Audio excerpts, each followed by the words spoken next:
Shalom bien-aimé, je suis le pasteur Esaïe pour te servir.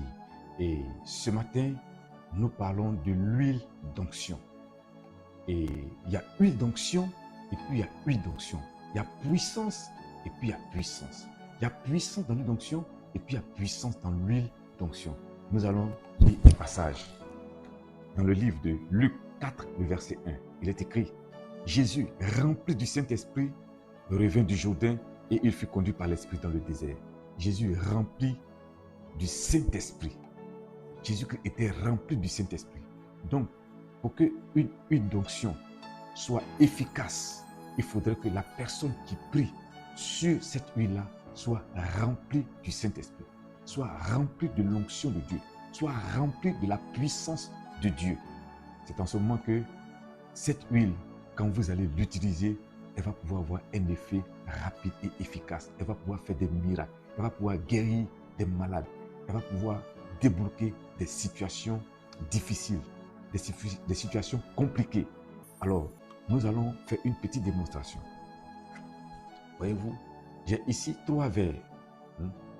Le premier verre, donc, c'est les différentes onctions que je vais représenter, que je vais illustrer à travers ce que je vais vous montrer maintenant.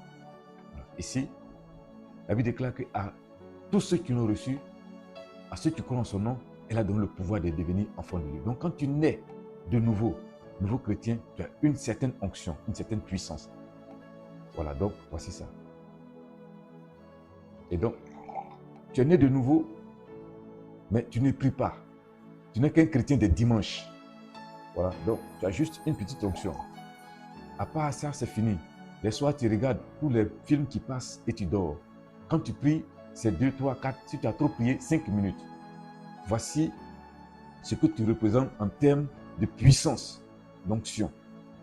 La deuxième personne qui est née de nouveau, donc qui va à l'église tous les dimanches, qui prie de temps en temps, qu'elle n'a pas de problème, médite la Bible. Qui médite la Bible une fois dans la semaine, qui participe quelquefois au réunion de l'église et qui jeûne de temps en temps quand elle a des problèmes. Voici là jusqu'où la puissance de cette personne peut arriver en termes d'onction. Et la troisième personne qui est née de nouveau, qui prie beaucoup, au moins une fois dans la semaine, qui jeûne, qui fait des veillées de prière, qui a une intimité avec Dieu, qui mène une vie de sanctification, qui a du souci pour l'œuvre de Dieu. Et jusqu'à vous voyez que finalement, ça déborde. Voilà, c'est rempli. L'onction déborde. Ça déborde. Donc, c'est ça que j'appelle, il y a puissance et il y a puissance. Cette première personne qui est née de nouveau et qui ne s'occupe pas vraiment de l'œuvre de Dieu, qui ne prend pas vraiment les choses de Dieu au sérieux, même pas sa vie de prière, voici là la puissance de cette personne-là. Voilà le degré de l'onction, le niveau de l'onction. Cette deuxième personne qui est née de nouveau, qui va à l'église les dimanches, mais à part cela, n'a pas une vie de prière, n'a pas une vie de méditation de la parole de Dieu, ne cherche pas Dieu comme il se doit, n'a pas une intimité avec Dieu. Et voici là où la l'onction peut arriver.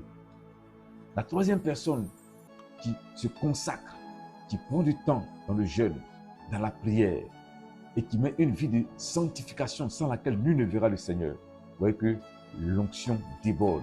Cette personne est remplie de la puissance de Dieu, du Saint-Esprit.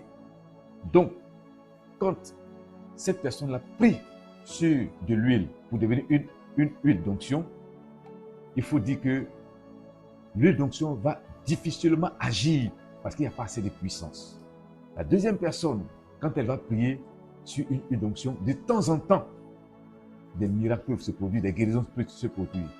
La troisième personne ici, remplie du Saint-Esprit comme notre Seigneur Jésus-Christ, quand elle va prier sur cette huile, elle devient une huile puissante pour apporter la délivrance, pour apporter la guérison, pour même apporter la résurrection.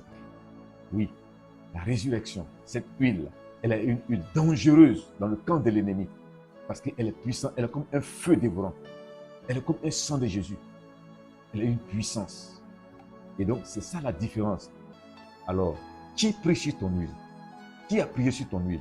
Est-ce une personne ointe ou une personne qui n'est pas en intimité avec le Seigneur. Ça peut être un pasteur, ça peut être un serviteur de Dieu. Tout dépend de la relation, de ton intimité, de ton engagement et de ta consécration avec notre Seigneur Jésus-Christ, avec Dieu. C'est ça qui est la vérité. C'est ça qui est la vérité.